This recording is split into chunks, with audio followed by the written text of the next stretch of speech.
Hey everybody, it's Ricky from All Sorts of Words, and I have a problem with hauls. I buy a haul. I'll go to a comic store, get like 6 books, throw it in a pile, go about my life, and say I'll do a haul video later. But you've seen my channel. I pretty much go with the wind and do whatever I want. My whatever I want list has exceeded my haul pile. So I have what I would call a Herculean load, as ex hamster would say. But I don't want to just like show off books and chat. I want to chat with friends, and I love showing people off stuff. So we need friends if we're gonna show off with friends. Here are friends. It's friends. Here, let me unmute you, assholes. Let's start with Hagen from Lettuce Comics. Tell the crowd. Tell them. Tell them I'm Hagen from Lettuce Comics. Hi, nice to meet you. He sounds sincere. This is a brand new friend. This is Nate from Hall Yeah Comics. He sent me an email, just being like, "Hey, I want to, want to talk." And I'm like, "Hell yeah!" And he had a channel, and so here he is. That's how it is. So if you want to, if you ever want to, if you want to YouTube and you want to hang out with us, it's not much, but we'll take you. Yeah, I Ricky is for real. He said send him a message. I did. He got back to me, and I appreciate it, man. So I'm Nate. I'm from Hall Yeah Comics. I'm just getting started on this whole YouTube thing, and it's been a blast. It's great to meet people like you, and it's really great to be able to talk about books because you don't always have a lot of people around who are. I mean, I have plenty of friends, but not all of them are into not all of them are into comics, and so that I really appreciate the opportunity to be able to talk comics with you guys. Yeah, so pretty much everybody, if you're tuning in, that's literally what this is. It's just 3 grown men talking about comic books. So let's talk about comic books. Nate, what have you been angling your collection towards lately? What have you been buying lately? The thing I am most getting into, weirdly enough, so like I picked up a Lois Lane that I thought was a good like kind of bondage cover to resell, and then I read it, and so now I collect Lois Lane, and so I got plenty of that's kind of where Silver Age DC, Super Family, Jimmy Olsen, Lois Lane. Those are the things that I'm beelining towards when I'm looking at boxes right now because the stories are just they're crazy, they're surreal, and they're a ton of fun. I also like that a lot of those issues give you 3 stories when you're reading, so it's not like even though it's Superman as a well, I don't want to give one away that I'm going to show later, but that cover story's there, but then there's going to be 2 more that are usually just as insane. Also Adventure Comics, Legion of Superheroes, Supergirl, all that stuff is the 12 centers are kind of my bread and butter right now. I love the Legion. I love the Legion so much. I have a huge Legion collection. Actually, that's one of the me and a bunch of YouTubers are going to we're going to Terrificon. Like me, Mike Lunch Money Comics, Brandon from On Comics, Colossus Collector. Like it's a crew. And that's what I'm going for. Though I want 2 books. I want the Action 257. Is it the one with the like Brainiac 5 and everybody shows up for the first time? It's like the Hagen for the Marvel. It's the DC equivalent of a giant size X-Men. Like the Legion of Superheroes appear as a team of 3 in the first appearance in Adventure 247, which is another book I'm going for. But those aren't the most famous characters. The most famous characters show up in Action Comics, and it's like Brainiac 5, Bouncing Boy, Triplicate Girl, Sun Boy, like all these characters first appear there, and they become the standout characters of the Legion. So like you got to get them both if you want them all. Yeah, those are the big boys there, and those aren't on my list, but yeah, those are some definite Grail books. And Hagen, are you like exclusively buying Captain America? Or... No. So I am trying to fill out the Volume 1 run, but you can't like. Who wants to see 1,000 videos just on that? Like when I get the entire thing, I plan on. I actually have a cabinet exactly like you, Nate, where it's just a bunch of short boxes just shoved in there. And so whenever I do complete the run, like I'm going to make a video about that. But the thing that I go towards now at comic book shows are like the new arrivals boxes or half price keys or whatever, because I'm okay with spending like $20-$30 on like the first appearance of Superboy Prime or whatever, because they're neat, they're interesting. Also because like I might be able to trade them for stuff. But no, I've started reading, and I have a trade here. I've started reading Swamp Thing, and it's obviously like it's amazing. The writing's great, but the art's fantastic too. So I've been looking at that. There are a bunch of like disgusting, degenerate cash grab books that are coming out right now, and I'm super into a lot of those. The new Transformers run is really good. So just stuff that makes my inner child happy is what I'm going for. That has a weird name. What's the name of it? It's not like Transformers G.I. Joe. It has like a name. What is it? I thought I had one in front of me. I thought it was just Transformers by Image. Hickman's writing it, right? Or I thought it was Daniel Warren Johnson. Is that the one? I'm looking up. I thought I had a weird name. Damn it. I'm never going to find out. No one's ever going to know. There it is. Energon. No, it's not Energon Universe. I'll find it. I'll find it. When someone else is showing some shit, I'll find it. So there's no dead air. It's funny that you mentioned Swamp Thing. So one of my pickups for this kick off this haul nonsense. I was in Portland with my wife, and she's like, there's a bunch of record stores and we can do some shopping. And I went to a comic book store, and it was great. And we went to a bunch of record stores, and they would have like books and stuff, like not only records, but tchotchkes. Like Portland, Maine is really big on like the thing that you're here for in addition to flea market. So like if you're getting your nails done, there's a corner of their store that's a flea market. But anyway, we're in a record store, and there's a comic attached to the wall with thumb pins, like some push pins in the corner, not holding the book, but the bag, because there's no board. It's just a bag. It's affixed to the wall. And I go over to it, and there's a price so stupidly low on it. I'm like, what is this? And I'm asking the guy who works there, and he goes, oh, that's the first Sandman. That's why it's $300, because when the second season of the Sandman comes out, it's going to shoot through the roof. And I was like, you know what? I'll buy that first issue of Sandman for $300. Yeah, sure. Absolutely. That's spicy. So there's a kid wrote his name across the title.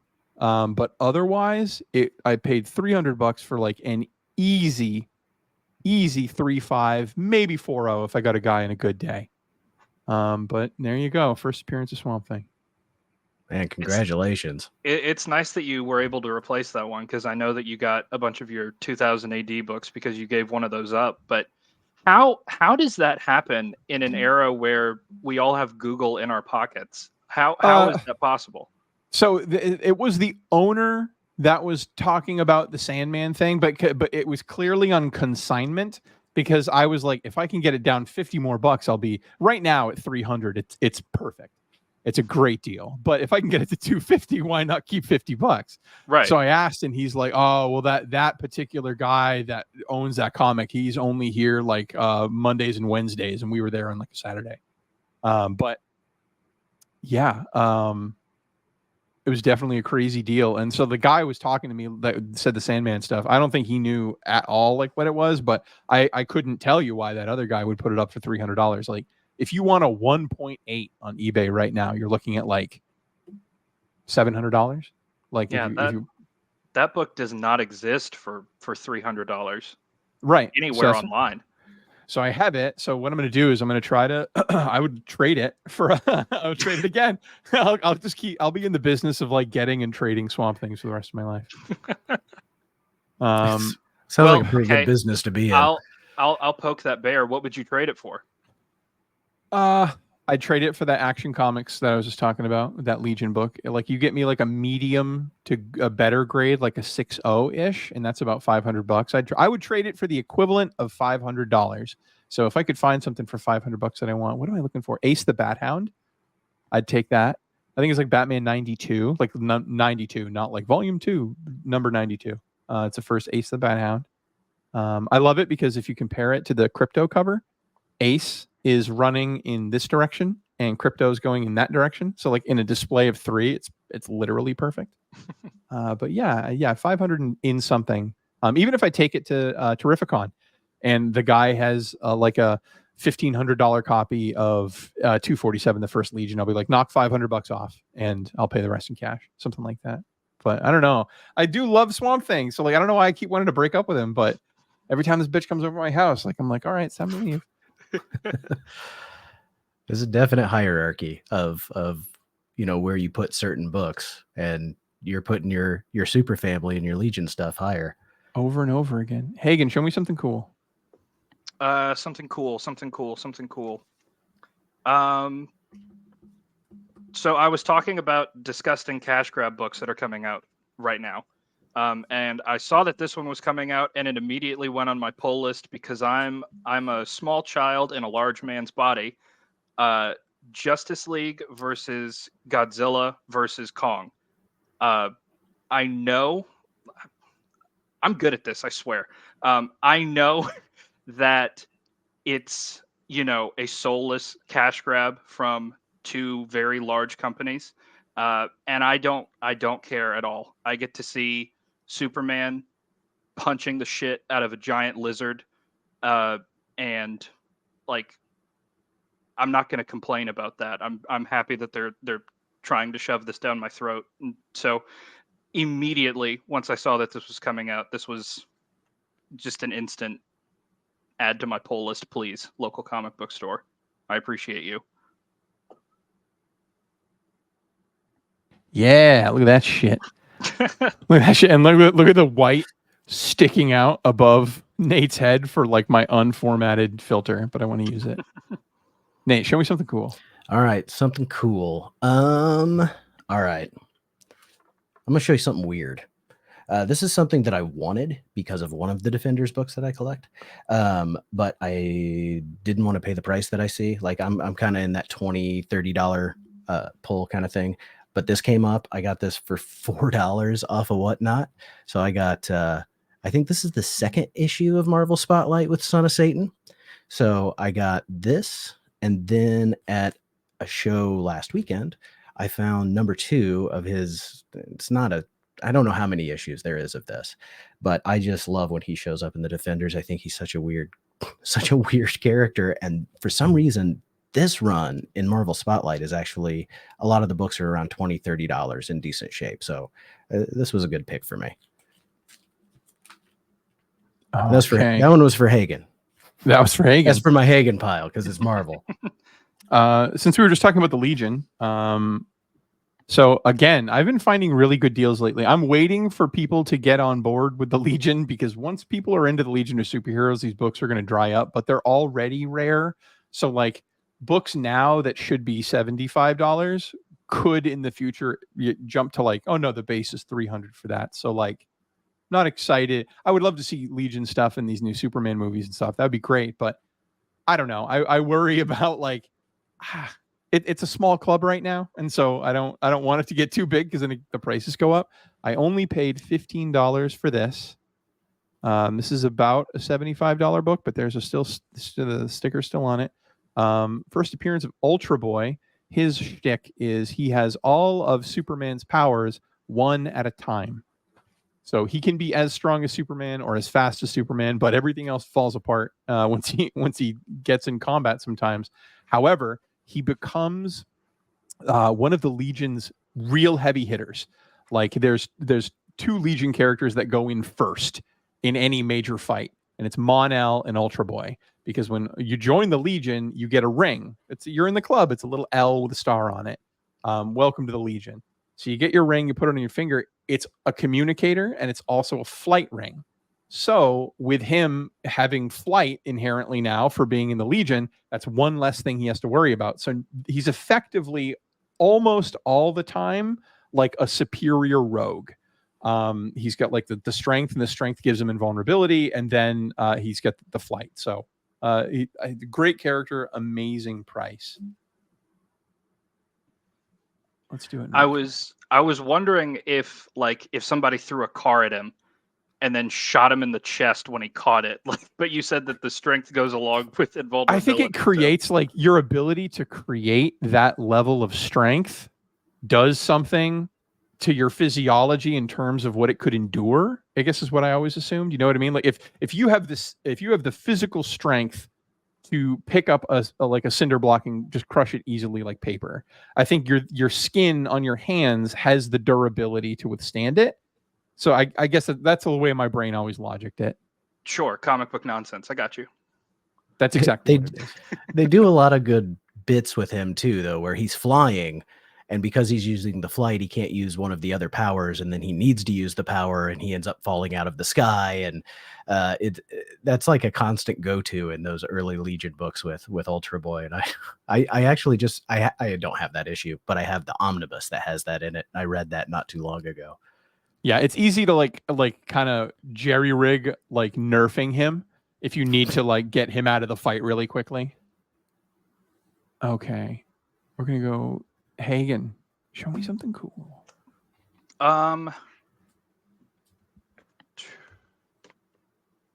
Let's go with this. So I told you that I was getting into Swamp Thing a little bit more, and the way that I'm doing that, I'm not getting the individual issues yet because I want to know which ones I want to get. I'm getting the trades. So I picked up the first trade at a used bookstore for like $7. It was the third print. I don't care. Like, it's a trade. Who cares about that? So this is volume 2 of Alan Moore's Swamp Thing. I'm about that far into it. I just opened it up to a random page, and like that's what it is. And I'm just in awe of this. Like, I'm upset that I didn't know about Swamp Thing earlier, and that once I knew about it and Alan Moore's run, that I didn't immediately go out and get as much of it as I can and learn as much about it as I can. Like, it's just people talk about it a lot, but they talk about it a lot for a really good reason. Like, it's just awesome stuff. So this is your first time reading it? Yeah. Wow. I know nothing about Swamp Thing. I think I was introduced to him like almost accidentally watching a DC animated movie and thought he was fascinating. So started looking actively for Swamp Thing stuff, heard all the stuff that people have said about Alan Moore's run, heard how much of a genius he is. I'm pretty sure that trade paperback that I got from McKay's, the first volume, is the first writing of Alan Moore's that I've ever read. Pretty sure. Oh. And I know that you were talking about Miracle Man, and I'm planning on getting into that. But yeah, so I've just got this whole ocean of exploration in front of me. I mean, so there was like a British invasion of incredible writers who like they saw comic books as high art, and they treated it like high art. And the shit that you get, like the John Wagner, Judge Dredd stuff is amazing. Tank Girl, Alan Moore, Miracle Man, Neil Gaiman, for Christ's sakes, like huge, right? Tell me you've read Sandman. I have the first trade in my pull box at my comic store right now. That's good. I see. It's sad because like you're almost spoiled for glory right now in terms of like I don't want to tell you to stop reading Alan Moore Sandman. I mean, I'm sorry, Alan Moore Swamp Thing to go read Sandman, but like, I mean, you're in for a wild ride. Yeah, I had the opportunity, like I saw that they were making a Netflix show about it, and I had my hand hovering over the button to watch it. And I was like, I really want to read this first because I've heard how incredible it is. I've heard that the Netflix adaptation is fairly faithful. I can't comment on that, obviously, but Yeah, you can see side by sides where they have like this is the comic, and then this is them reading the dialogue word for word. Like the script was what was written, and it's just glorious. Yeah. I've been putting off getting Sandman for a while. I couldn't tell you why. I think it's because every time I go into a comic book store or go to a comic book show, my brain just it just fizzles out. Like when somebody asks you what your favorite movie is, and you suddenly forget every movie that you've ever seen ever. It's really similar to that. So I'll walk into a comic book store with a plan, pass through the door, forget why I'm there, go to my pull box, go to the dollar bin, get sweaty and leave. That's pretty much how my adventures at comic book stores used to go. But now I have like a plan. I'm sitting here taking notes about stuff to pick up. So yeah. And then Nate, I here's the deal. When someone introduces themselves as like a DC forward fan, they're almost already on board with those writers I just listed off, because so many of those writers did stuff for DC specifically that like we got introduced to them and they're like, wow, this is literally amazing. And then we went and go read their back catalog. So Nate, like you, Watchmen, Sandman, From Hell, Miracle Man, Swamp Thing. I mean, these are books, not that I necessarily have a lot of single issues of. Most of those I've collected as trades. Sandman, the oversized hardcovers, the 3-volume one is just like, it's beautiful. And they're like, I want to say you can find them for about $100 each. But my wife and I got her into it as well. And yeah, volume 1 and 2 we have, and I'm waiting for us to get caught up. I mean, I'm rereading it for probably the 3rd or 4th time at this point. I used to work in a comic book shop, and when I worked in the comic book shop, you were allowed to read anything for free. And that's like literal nerd in a candy store kind of, I was in hog heaven in the early 2000s. So yeah, I mean, I've read all that stuff. I even got into Alan Moore's like weird stuff. Like what was that? There's a company that him and Warren Ellis were writing for. It was Avatar.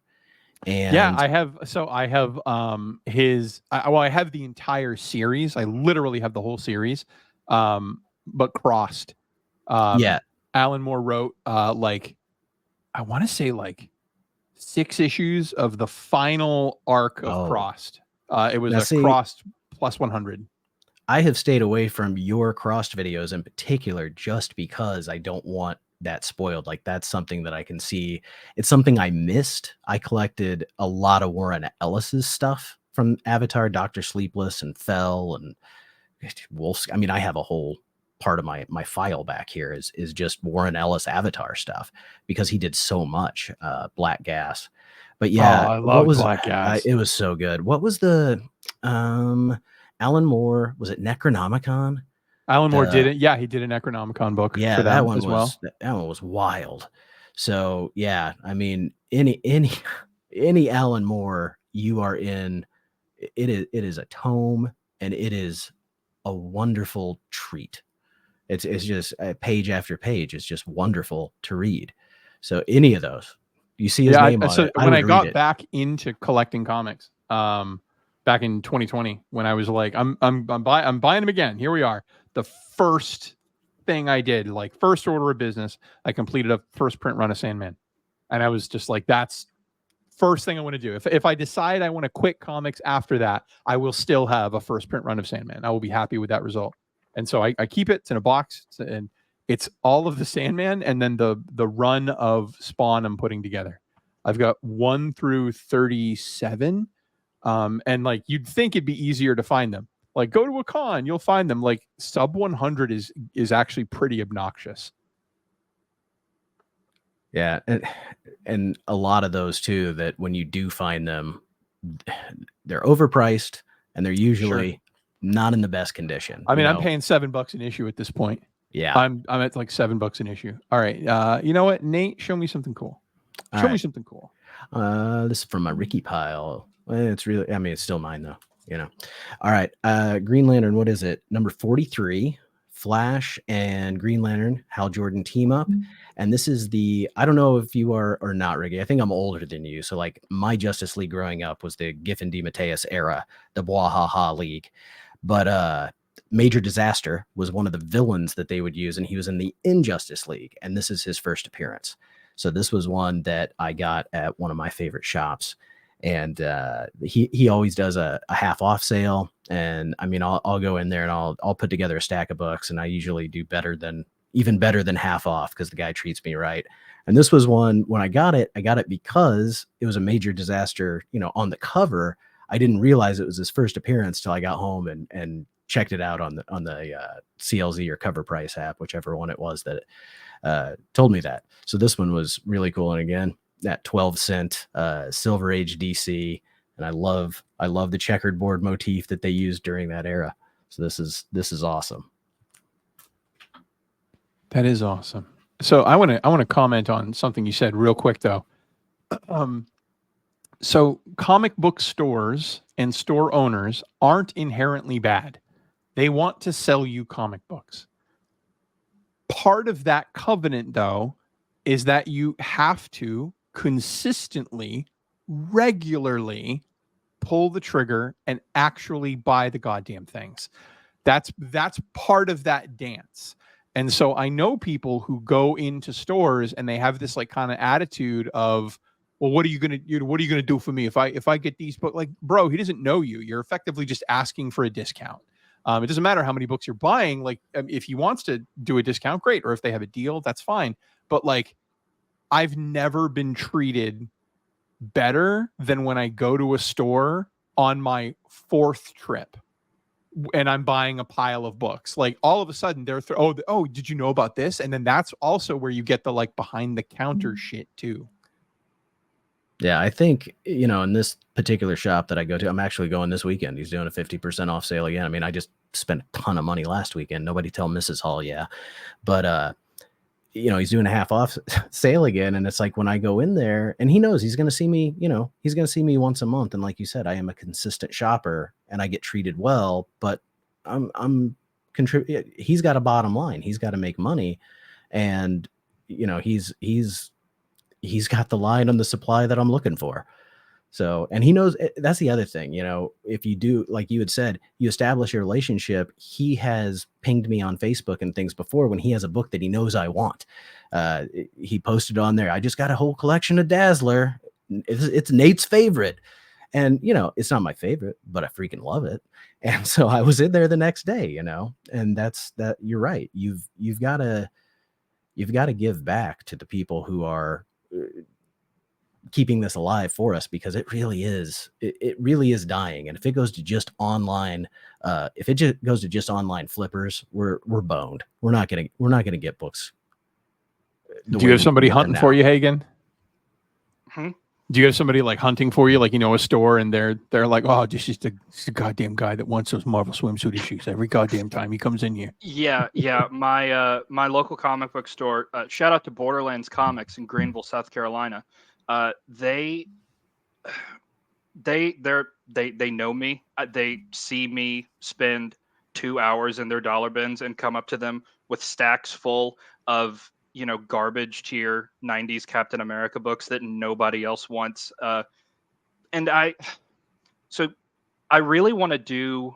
I have a whole thesis on the concept of a comic book store, right? So people seem to expect to be able to like haggle prices and stuff in a store, but you wouldn't expect to do that at a Walmart or something. Like if you get something on clearance at Walmart, that's great. That's fantastic. But they are a store.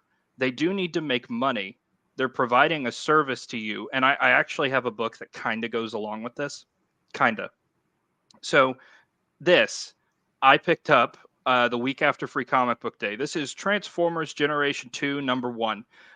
It's a disgusting 90s chrome cover. Like, look at how shiny that is. I'm going to blind you. And I got it for $7.99. Is this worth $7.99? Probably not. Like, that's probably like $6 to $7 more than it is. But they had just done Free Comic Book Day. They do half off sales all the time.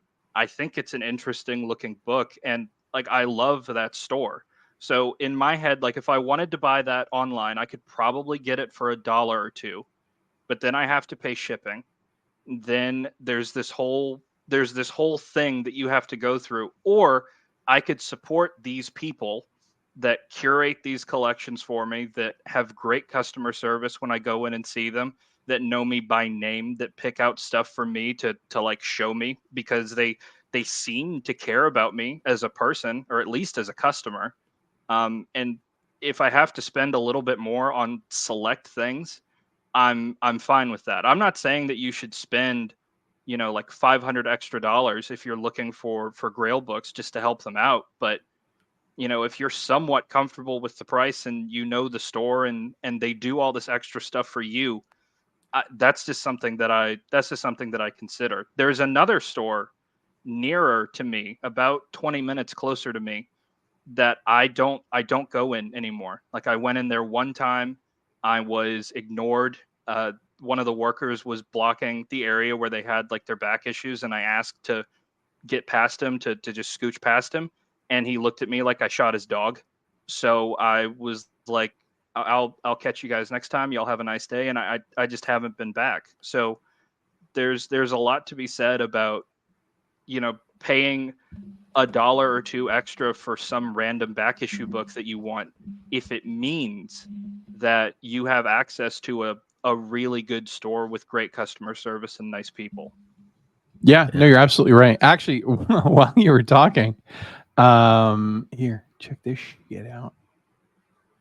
I found that name. That's that name that was bothering me. Oh, Void Transformers. Rivals. Yeah, I've picked that series up as well. Yeah, so that's the dumb name I was trying to think of for the life of me, of the thing. Here, where's that button? Where is it? No. See, look how professional we are, folks. Look at this shit. You love it. Okay. You almost never find Vampirella Virgin variants in stores. You'll find them at conventions. You'll find them at, online, readily available, but you never find them in stores. And so I found a store in my area, and I cleaned them out. He had the Vampirella Stray Dogs variant, the Alice in Wonderland Virgin variant,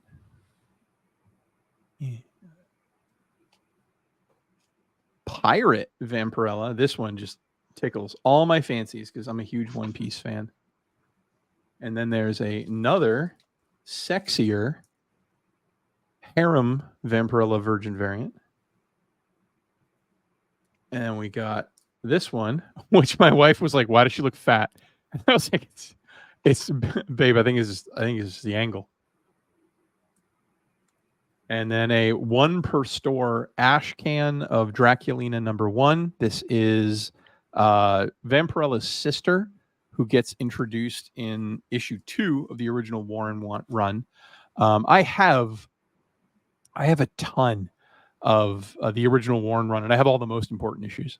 I've got like 1 through 26, and then it's all over the place from there. But I've probably got like, I don't know, 70% of the original run. I'm definitely working on that. It's gonna take a while. Hopefully the convention coming up can clean some up, but I definitely love me some Vampirella. What got you started with Vampirella? Was it just the era that you grew up in and seeing those comic books up on the wall, or what? Honestly, like there were books that my mother would have never let me have. Like, because I was born in 85. So during 95, when like comic book stores looked real slutty, the comic book stores in the 90s, like, I mean, people talk about Rob Liefeld for Deadpool. Rob Liefeld drew more misproportioned women and sold it to teenage boys than you can ever imagine. That's where Rob Liefeld made his shekels. So like going into the store and being like, Spider-Man, Superman, those are breasts. Why is no one talking about this? But they were for sale for young boys. And so like I got really into it. Actually, that's one of the books that I have right here. I'll show you this shit. So this is an obsession. We were talking about this earlier before I turned on the camera about how like you find out about a character and for $200 you can own everything they've ever been in, and that's really appealing to me. And so this is the B cover. If you I bought the cheapest one available, 22 Brides. This is the by Epic Comics. This is the comic, I had to remind myself, the Comic Cavalcade exclusive. The same time, I think it was like 97. I'm terrible at dates.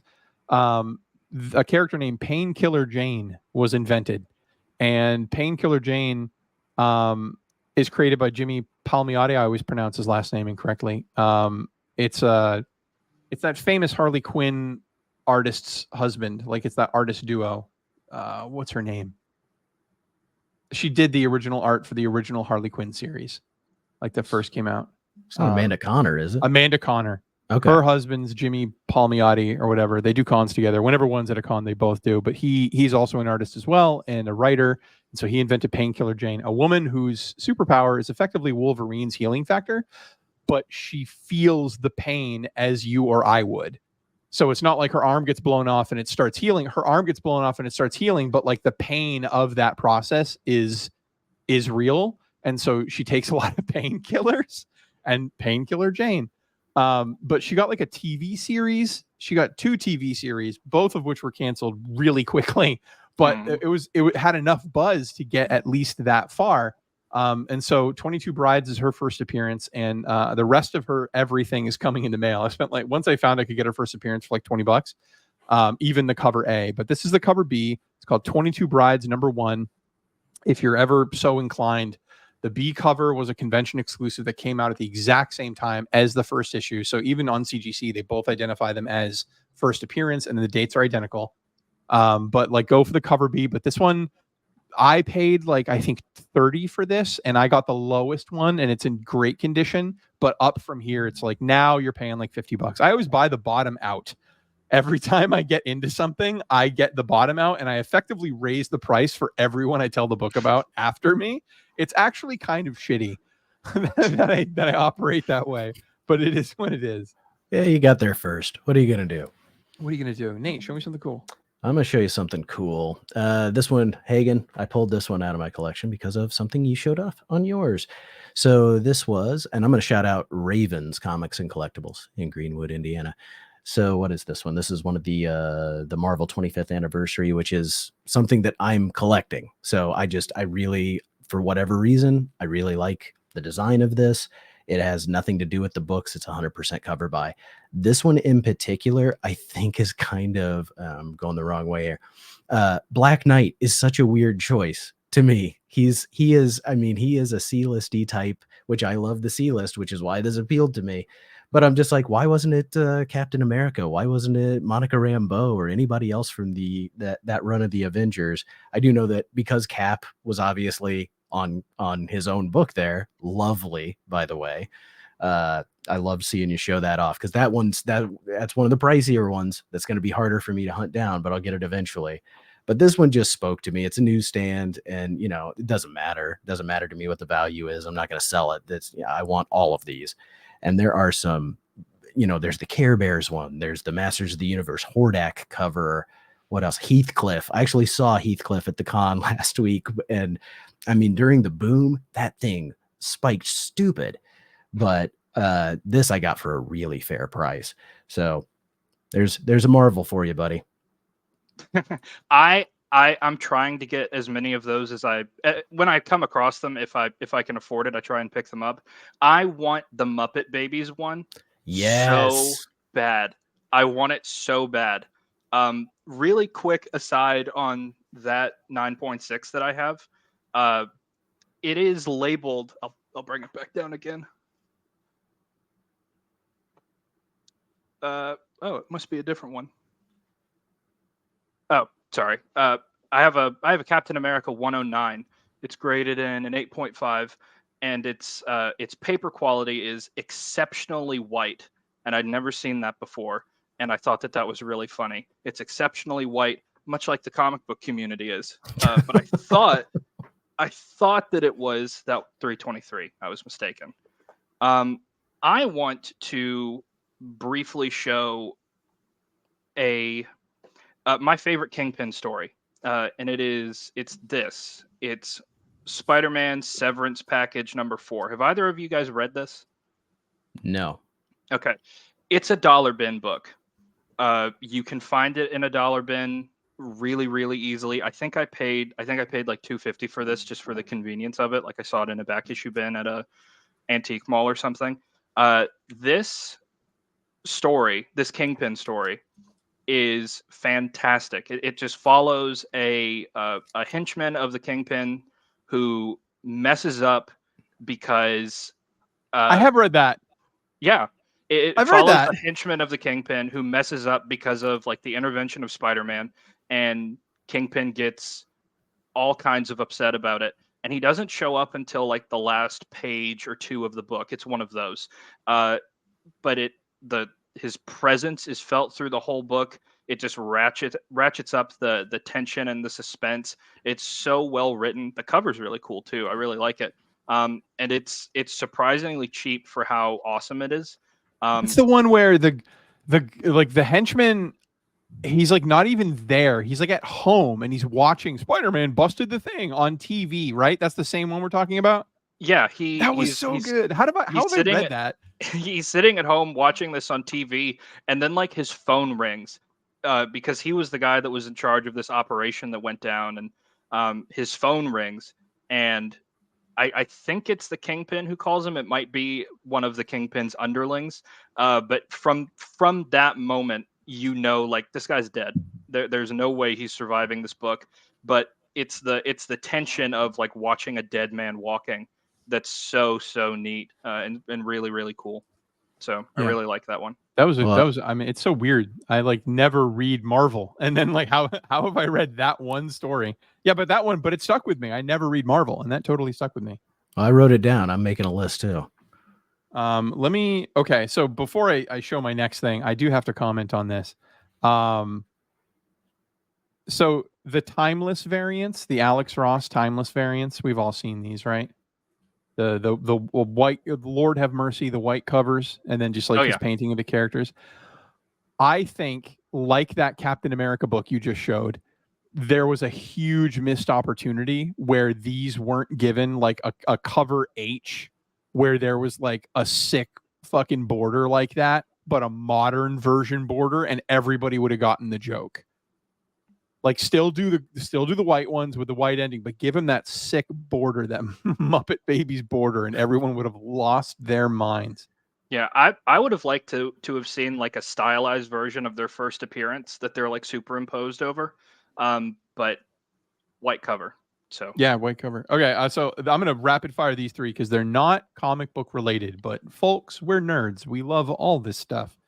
I found a pristine copy of Parasite Eve for the PlayStation 1. This is a horror action RPG by Squaresoft, the same company that made Final Fantasy VII. And it, like I saw it on a shelf. The guy was asking like $75 at a video game store, which is like ultra fair. It is crispy. It is a beautiful copy. The manual's in it. It has the demo disc. It does come with a demo disc for it has a demo of where's the demo? Oh no, so Xenogears is the playable demo. Bushido Blade is a movie.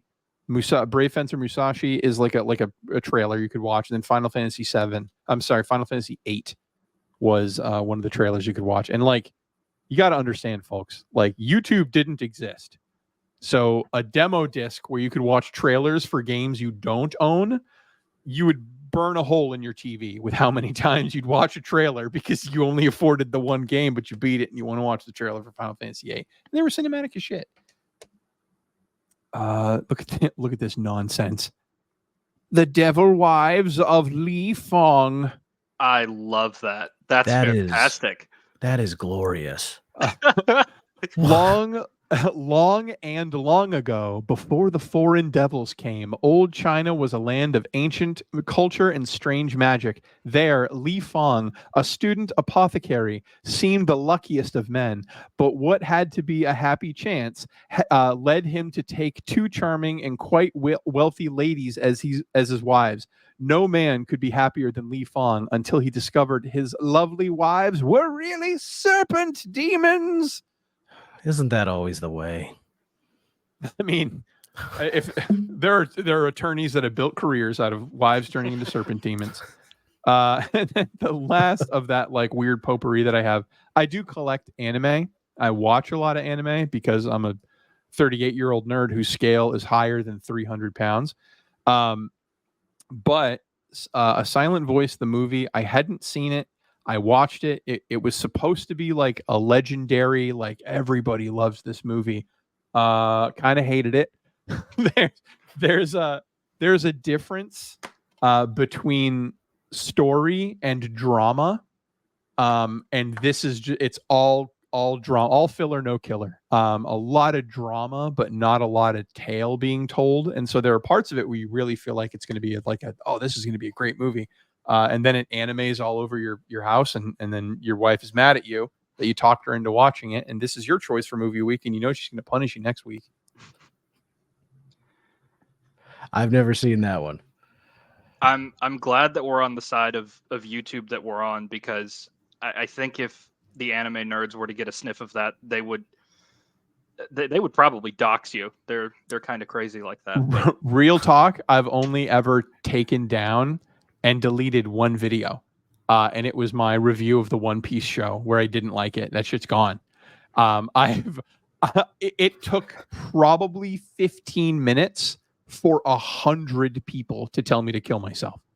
Like not like 100 people. It took 50. There were more comments about killing myself than people who were actually driven to kill themselves. And I was like, this is the worst.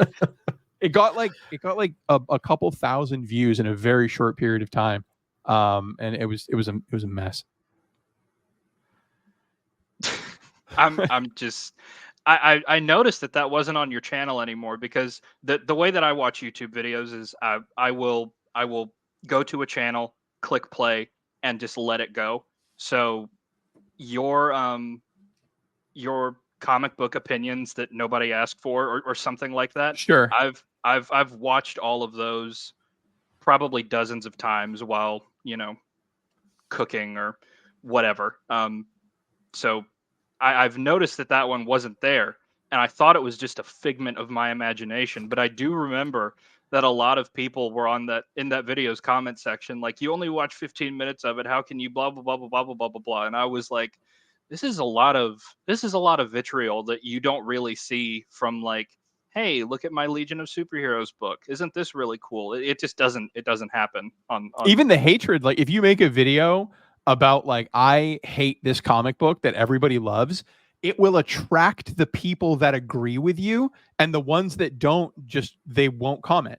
Like adults, like grown-ups. People anime. Just really love being upset about things for some reason. I find that funny. Yeah, specifically anime. I think if when we die and we get all of those like crazy metrics about like how many times on the internet did someone scream at the word trans, I think far and away anger over anime is going to be like the overall winner. Maybe My Little Pony. Maybe Undertale. Stay away from Undertale people. Maybe My Hero fans. My Hero fans are pretty toxic. Are they really? Academia. Yeah, well, every time I've seen an anime video, there's like a guy that goes to like he goes to like conventions and he interviews fans and stuff. Every single time I've seen him go, he always asks from cities around the world, what's the most toxic community, over and over again, and like 70% of the respondents will be like, My Hero. My Hero's pretty gross. That's a shame. I don't watch. So my anime journey is basically I watched Berserk. And read it. I'm so sorry. I liked it. I did. It was no, it's lovely. I'm saying for your brain. I'm apologizing. Yeah, I loved it, and maybe that's why. Like I kind of feel like it was sort of a high watermark or something. A lot of the other things I've tried to get into, but one that my son wanted to watch, and so we started watching My Hero not too long ago. We're not too far into it, but good. I've exposed him to a toxic online community already. Yeah. I may just be like, hey, buddy, we can watch this show all you want. I'll take you to the next movie when it comes out, but there's a deal. You're not allowed Google it. Do not Google that. Just don't even Google it. Don't even worry about it. I'm just gonna unplug the router for a month until you forget about it, and then we can talk. No, but I love My Hero. My Hero's the shit. Yeah, it's I've been enjoying it. Hagen, show me something cool. Okay, so I want to show you my favorite comic book that I had as a kid and my favorite comic book that I have now. As a kid, and this is going to be an odd pick. I guarantee you that you haven't seen it before. It's Captain America number 371. It's shocking, I know. I think the reason why I loved it as a kid is because the title of, or the subtitle is "Nothing Can Prevent Cap and Diamondback from Having a Pleasant Night on the Town." The whole book is Captain America and this other hero named Diamondback going on a date. At one point, they get attacked by like porcupine or something, but who cares about that? I have this affinity for stories where superheroes just talk to one another. I feel like we're spoiled for choice as far as like action and team ups and stuff like that goes. Not to say that I don't love it. I just showed a comic book about, you know, Superman punching a giant super lizard, but I really do enjoy comic books where superheroes do non-superhero things. One DC book that's on my like want list, I don't remember the title and issue, but I know that it's Batman and Superman Double Date. With, Tom King. It's Tom King. I own it. I just read it relatively recently. I'm gonna So did I. here, you talk about it. I'm gonna dig for it. Well, I was just gonna say that I've only seen a couple panels of it, and I know that Batman and Superman go to a batting cage dressed as one another for some reason, and the thought about them doing that is really funny to me.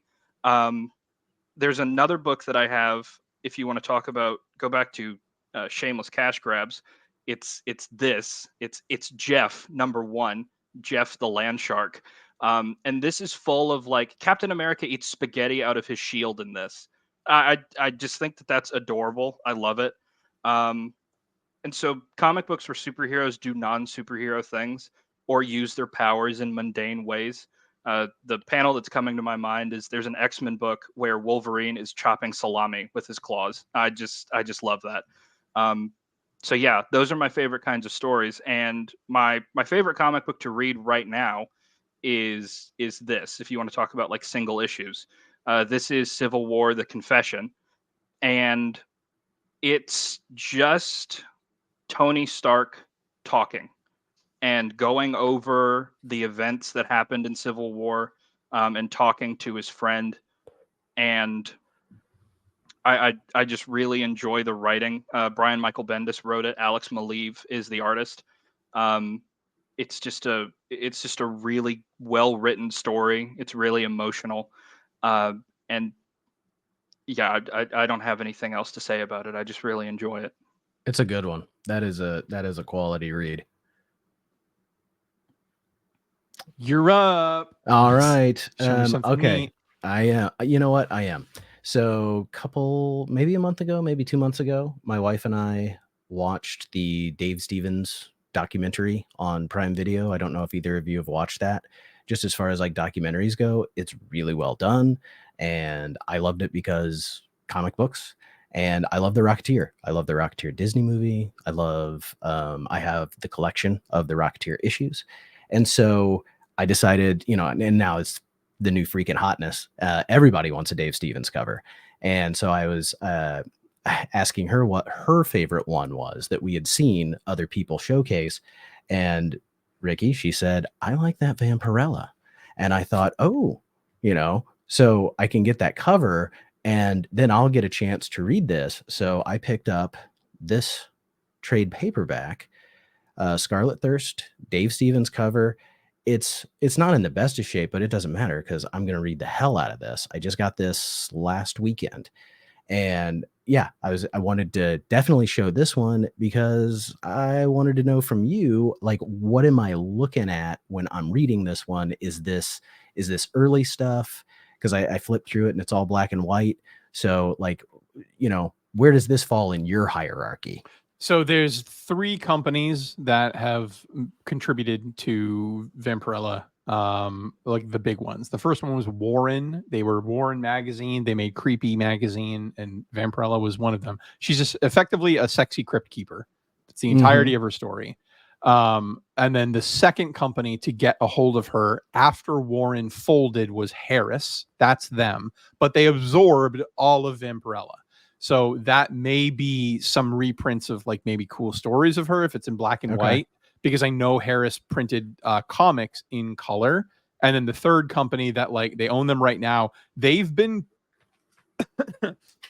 they kind of have the attitude of who bought Futurama from Fox. Like Futurama was brought back after Fox canceled it for so many years. Comedy Central had it for a little bit. So did Comedy Central, and then were they the ones that made the new seasons? They made, I want to say they made the movies that were, really more like episodes with a very loose through line. So okay, so like them with them, and like I think it was Adult Swim and Family Guy. Like those companies, their attitude was pretty much, when you guys are done fucking up these characters, why don't you sell them to us and then we'll do something with them. Dynamite Comics is like, they've positioned themselves to do that with several different characters. They're like, who has the license for Betty Page? We're going to have the license to Betty Page, and we're not going to fuck around with her. And so they did it with Vampirella. Vampirella right now, in my not so humble opinion, it has never been cared for more. She's getting more miniseries. She's got her long running series. They gave her they built a team book called Sacred Six and populated it with characters just so that they could have Vampirella lead a team, but like on a consistent level. They're great, but they also got Red Sonja from Marvel. They have the rights to Red Sonja. They're not letting her go. Red Sonja and Vampirella team up like on the daily now almost. But yeah, Dynamite doesn't fuck around. But yes, that's Harris. If it's black and white, it's probably reprinting some of the original Vampirella stories, I would assume. But it is a sick cover. Oh, it's an amazing cover, and I'm really, so even if it's her being a crypt keeper, and it's like what, 70s era. Yeah, so what they would do is they would tell, like, it would be a spooky story, and she would show up in the beginning and be like, wow, this crazy cat's got claws. And then at the very end, she'd be like, meow. And that was Vampirella for several years. That's all she showed up as. Oh, that's Lord. what she was. She was a host. And then it wasn't until like wasn't until like issue like 5 or 6 that she's like, hey, groovy cats, you wanted to hear. I don't know why I'm making her sound like that. I'm making her sound like the news guy on Gravity Falls. But she's like, hey, crazy cats, you gotta, if you want to fucking know more about me, I came from Draculon. Neat, huh? No? Okay. And like, but then eventually she started getting her own stories. Well, this definitely looks like it's her own stories. Okay. Yeah, so that's from later on. Just do a little flip and hand up a random section. Oh, okay. That in your left hand right now, facing you, that is Jose Gonzalez. Gonzalez is the most famous Vampirella artist, period. He was incredible. He's all over this thing. He was his art, he was the Alex Rouse of pencils. And so that famous image of Vampirella where she's like standing with like her finger pointed out, that's one of his paintings. He's like the godfather of, we wouldn't have Vampirella if it wasn't for him. All right, let me show you something cool. Here's something cool from a DC view. Do DC. Here's what we'll do, because we're wrapping up, and I want to pimp the channels. I don't want to keep you guys too long, but we'll hang out afterwards. But here, let me show you some cool stuff. Okay, there's another great deal at that same store that I spent $15 on that one book, that one Legion book. $20. First appearance of the Super Monkey. Beppo. This is, I don't know what Jor-El was doing, but like for the week up until the explosion of Krypton, there was like another. Rocket animal after animal. And they're like, Jor-El, do you have a permit or something? I know you're our most famous scientist, but this is getting pretty much. My dog was just here. And then animals just getting shot into the sky one after the other. Okay, this is a bit of paraphernalia. I've been into this stuff lately. The second comic book store I went to in Portland, that was an actual comic book store. Behind the counter, in a bag, for $8, a comic book store Judge Dredd standee. And it's from 1995, and you just put it on the desk. They had a huge push in the 90s to bring Judge Dredd to the United States because it was easy licensing. You have this series that's been going on since 1977 without fail. It's never stopped. Fun thing about Judge Dredd, it's the same continuity. So the character's first appearance in 1977, if you pick up an issue of Judge Dredd today, he's literally in his 60s. And it's the same character. There's never been a reboot. It's the same dude. So they had like in the 90s, they had like over 20 years of, well, no, they had like 20 years of like comics and stuff. And so they're like, we don't need to make like make our own comics. Let's just license these books that have never been brought over here. So Judge Dredd was coming over whole hog. And so these comic stores really wanted to promote them. So there's so much like tchotchke kind of shit like this that you can get. I've had my eyes for a while now on an America Online disc with Judge Dredd on it. Stop it. Yeah. Oh, it's in my eBay cart. There's that. And then we're going to end with this. And then we'll do some channel promotion and see you later. Okay. I found this at that same comic book store. I don't know if you'll be able to find it. So I apologize if you think you need this book in your life, but it's just that rare. That's Horny Biker Slut #1. It is so horrifically graphic. It reads from the first panel. It reads and looks like that time your friend in high school was in his loose leaf book trying to tell like a porno story. There are 4 characters and our titular biker slut, and it's raining on her. And that is the first thing that you see opening this book. It's barely a story. It's more an excuse to draw lots of male members. But I found it, and he said $7, and I said I don't have dignity, and so I bought it. I need my mom to come pick me up. I'm scared. But here, let's that's why my mom won't let me stay at your house anymore. Right? Did you show my son Horny Biker? Yeah, I said it was based on you. Hey, can I show you one more, Ricky? I want a palate cleanser, and this one I brought specifically for you. And I didn't pay this price, but I just love it. Action Comics. I can't remember the number 330. I love anything with Comet because his origin story, I mean, when it comes to Silver Age, could not be more insane. I have an issue. It's not his origin, but I have an issue where all of the super pets are teamed up against the Legion, and Comet retells his origin of when he used to be a centaur who wanted to become a human, and a witch puts a spell on him that it was supposed to, or makes a potion, something. It was supposed to turn him fully human, but the opposite happened. Womp womp, and he turns into a full-on horse. And then when a comet is going through close enough to the Earth, the curse is lifted and he can be a human. And there's a whole thing where he's in love with Supergirl. And so anytime, especially like him just on the cover like this. So this was one I picked up last weekend, and I am 100% in love with it.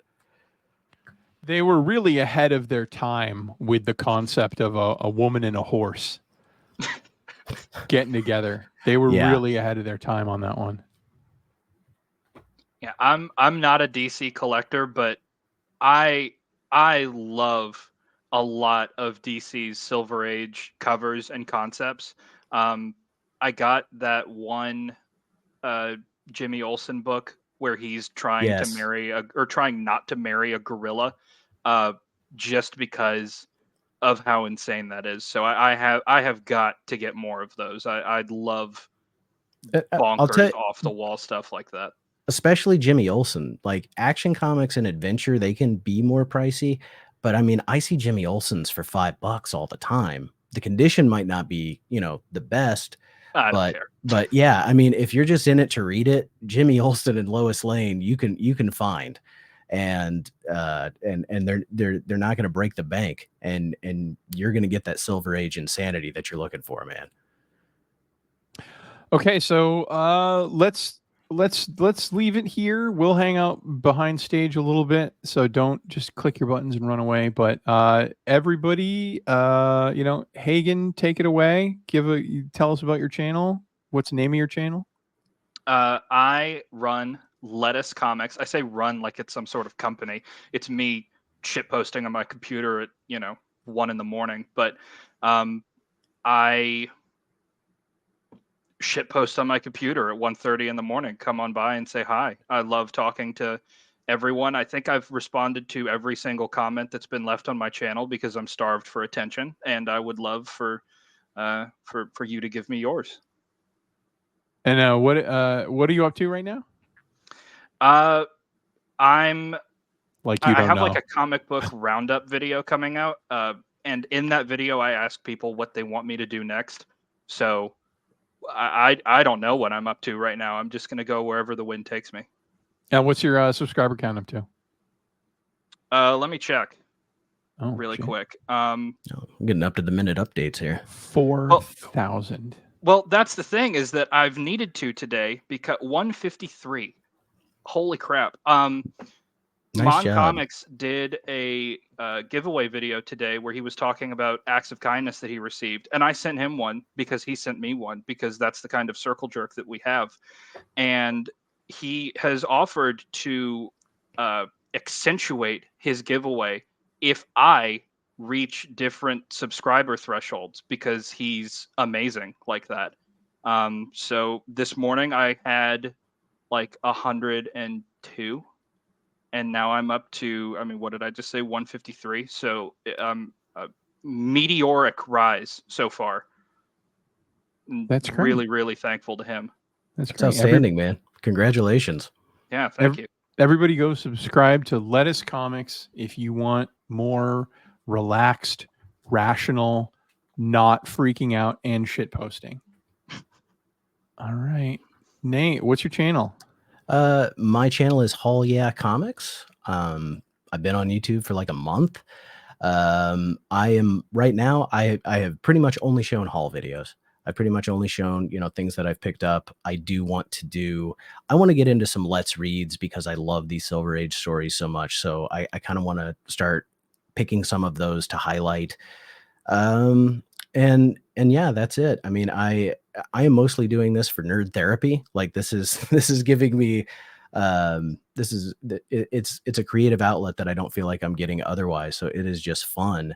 And I have loved this to no end, to be able to, chat with Ricky a little bit on Instagram and to be invited on this is just like completely mind blowing to me. So if anyone wants to come and yell at me as well, I collect, like I said, mostly DC, but I am into I like weird stuff. Like I like Dazzler. I like the Defenders. I collect a lot of 90s books like Nomad and Darkhawk and Captain Atom.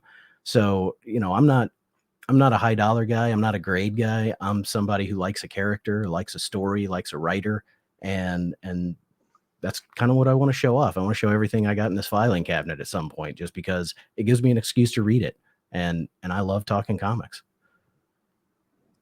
Well, thanks everybody for stopping by. Thank you, Hagen. Thank you, Nate. Thank you if you ever watch this. This is these are weird videos to make because you're just hanging out with us. But I haven't met anybody on comic YouTube yet that didn't need more people in their life to talk to about this stuff because our wives are sick of it. But I appreciate you stopping by. I've got a couple of videos coming out really soon that are kind of, I don't want to say like high value ones, or they're high effort. I have a pretty dramatic takedown of the new Superman costume that's going to be coming out, and the new Superman promotional image we got. I want to do a wrap up of X-Men 97. That finished. There's just so much to do. So little time. Thank you so much. Love you. Bye. Appreciate you. Be healthy.